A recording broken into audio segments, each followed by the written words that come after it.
बचपन होखे जैसे ककरी के बतिया, होखे जवानी ज्वालामुखी के लावा।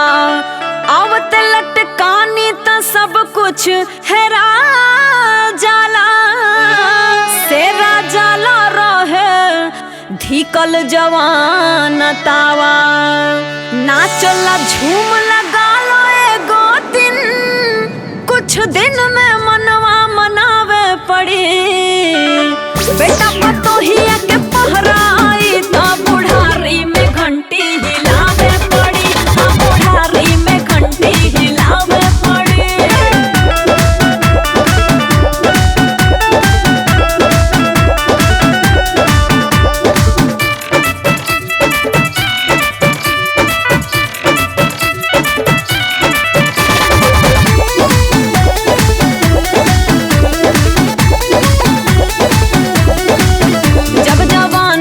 फाटेला जोरवा हो मनोने ओने खूबे धावे। सारा मामला भटक जाला रहिया में, जब बुढ़ाई के दिनवा आवे।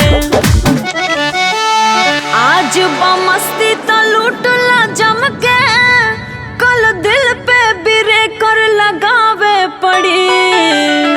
बेटा पतोहिया के पहराई तो बुढ़ारी में घंटी हिलावे पड़ी, बुढ़ारी में घंटी हिलावे पड़ी।